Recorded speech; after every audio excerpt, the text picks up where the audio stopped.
यदि समस्त दुखों से तुम्हें मुक्त होना है, परम आनंद की प्राप्ति करनी है। देखो, सबका लक्ष्य है, एक छोटे जीव चींटी से लेकर के ब्रह्मा तक उस परम सुख को प्राप्त करना।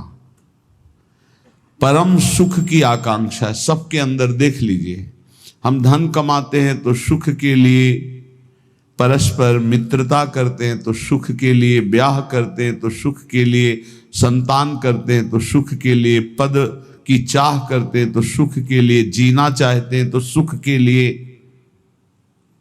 हर चेष्टा हमारी सुख के लिए है। क्यों है? क्योंकि हम सुख सिंधु के अंश हैं। जो आनंद सिंधु सुख राशि, वो प्रभु कहते हैं ममई वांशो जीव लोके जीव भूता सनातन। सनातन अंश है तू मेरा, ममई वांशो। सुख सिंधु का अंश होने के कारण हमारे अंदर की मांग सुख है।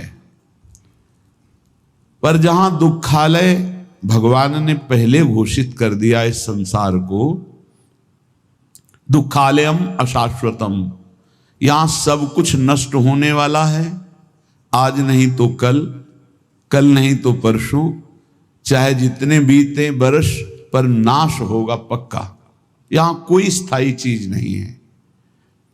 अशाश्वतम और दुखालयम, कुछ भी इकट्ठा कर लो, कुछ भी भोग लो, सुखानुभूति नहीं होगी। सुख कहते हैं जो स्व से प्राप्त होता है, दुख कहते हैं जो पर से प्राप्त होता है। पर से प्राप्त करने की सुख लालसा ही हमें दुख में फंसाती जा रही है। स्व स्वरूप है, पर सब कुछ है। स्वरूप के सिवा सब कुछ पर है। उमा कहो मैं अनुभव अपना, सत हरि भजन जगत सब सपना। ये स्वाप्निक सुख दुख ही है, जिसे हम सुख समझते हैं। ये सुख नहीं, ये सुख की छाया है, समझ पड़ती नहीं। ये गिरधर की माया है। ये ऐसी माया है, ऐसा लगता है इसको भोग लिया तो सुख नहीं मिला, इसको भोगें तो शायद सुख मिलेगा, इसको चख लिया अब इसको चखे, इसको देख लिया अब इस, ऐसे भागता रहता है मन इंद्रियों के साथ। सबकी चाह सुख है, पर ये चाह की पूर्ति जगत में नहीं होने वाली, ये प्रभु में ही होगी। चाहे जितना भटक लो, जब तुम्हें विपत्ति दुख और अशांति लगे तब भगवान की शरण में आ जाना। देखना कैसी तुम्हें शांति मिलती, कैसे तुम्हारा हृदय आनंदित होता है। क्योंकि हम आनंद सिंधु के बच्चा हैं। हम जब अपने घर लौटेंगे तभी सुख मिलेगा। आनंद सिंधु प्रभु के नाम रूप गुण लीला के सिवा कहीं किसी को सुखानुभूति कभी ना हुई है, ना है, ना होगी।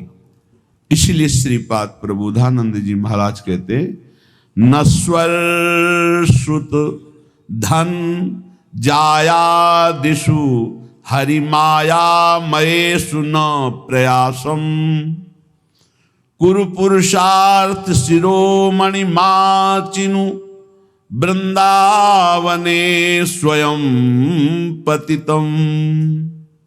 हे भाई, यदि तुम पुत्र में आसक्त होते हो, पत्नी में आसक्त होते हो, धन में आसक्त होते हो, मकान में आसक्त होते हो, मित्रों में आसक्त होते हो, तो तुम्हें रोना पड़ेगा, तुम्हें दुखी होना पड़ेगा।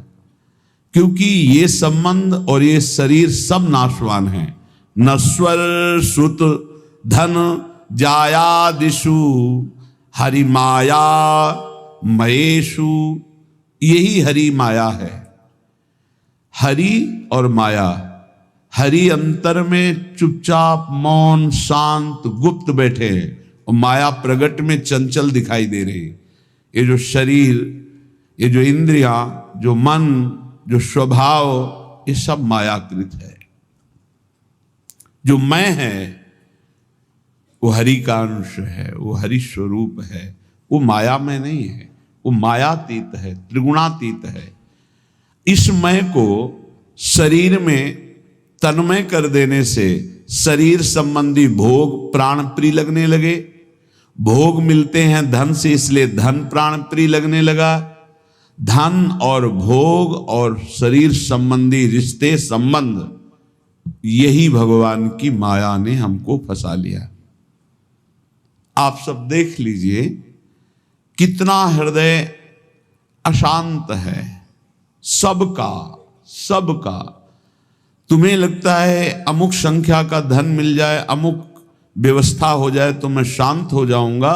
सही मानिए, आप जितना अंक सोचते हैं उतने से ज्यादा किसी के पास धन है, उससे ज्यादा व्यवस्था है, पर वो भी अशांत है।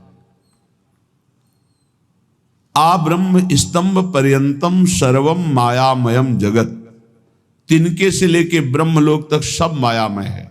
सत्यम सत्यम पुनः सत्यम हरेन नामैव केवलम। धन्य है जो सत्य सत्य पुनः सत्य हरिनाम में अपनी रसेंद्री को लगा दिया, वाकेंद्री को लगा दिया। नाम जपते हुए उसी का रसास्वादन कर रहे हैं हर समय। राधा राधा राधा, हरि हरि हरि, कृष्ण कृष्ण कृष्ण। उनका जीवन विवेक में प्रकाश में हो गया। वो देख पा रहे हैं कि अरे ये तो सब भ्रम है, जिसे मैं सुख समझ रहा था वो भ्रम है। जासु कृपा सब भ्रम मिट जाई, गिरजा सोई कृपालु रघुराई। कृपालु भगवान की कृपा से जीव ये बुद्धि में विवेक प्राप्त कर लेता है कि यहां कोई मेरा नहीं है, एकमात्र प्रभु सबके हृदय में विराजमान है। बस यहीं से उसका परम कल्याण प्रारंभ होता है, यहीं से उसका विश्राम प्रारंभ होता है, यहीं से उसे परमानंद की अनुभूति होती है। अन्यथा सब भटक रहे हैं, सब भटक रहे। कुछ चंद्र मिनट ऐसे हैं जिनमें आप जो चाहो पाप कर लो या पुण्य कर लो, कोई रोकने वाला नहीं, कोई टोकने वाला नहीं। लेकिन इन चंद समय के बाद जो आपका परिणाम आएगा, फसल आएगी, वो आपको सुख और दुख प्रदान करेगी। यदि पाप कर्म किया तो भयानक दुख मिलेंगे, पुण्य कर्म किया तो लौकिक सुख पारलौकिक सुख मिलेंगे। लेकिन पुण्य और पाप दोनों से हटकर त्रिगुणातीत भगवान का नाम जप किया तो भगवत प्राप्ति हो जाएगी। पाप और पुण्य दोनों आवागमन चक्र में फंसाने वाले ही हैं। एकमात्र भगवान का भजन ही जीव को इस आवागमन से मुक्त कर सकता, दूसरा कोई उपाय नहीं। हरि भजन्ति ये नरा, जो हरि भजते हैं भवसागर तरंति, वही संसार समुद्र से पार होते हैं। इसलिए श्रीपाद कह रहे हैं नश्वर ये पुत्र पत्नी मकान धन नाना प्रकार के व्यवहार संबंध, ये नहीं कह रहे कि इनको छोड़ करके भागो, नहीं, इसमें शाश्वत प्रभु विराजमान, उनको देखो, सब में भगवत भावना करो, इनसे राग मत करो, इनसे अनुराग करो। राग होता है देह से, अनुराग होता है भगवान से।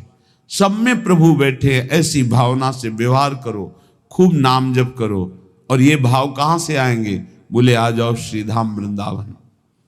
वृंदावन की भूमि में आप जब सत्संग सुनेंगे, रसिकों का संग करेंगे, तो आपकी बुद्धि का परिवर्तन हो जाएगा। जो बुद्धि सांसारिक भोगों में सुख है ऐसा निश्चय करती है, वो विवेकवती बुद्धि होकर प्रभु में सुख है, स्वरूप में सुख है, ऐसा निश्चय करने लगेगी। बुद्धि का परिवर्तन हो जाना ही उन्नति है, बुद्धि का पतन हो जाना ही नाश है। बुद्धिनाशो प्रणश्यति, शास्त्र कहता है जिसकी बुद्धि भ्रष्ट हो गई उसका सर्वनाश हो गया। जिसकी बुद्धि शुद्ध है भले कुछ ना हो, लेकिन वो परम धनी, क्योंकि उसका सही निर्णय होगा। सही निर्णय करने वाला परम आनंद को प्राप्त होता है।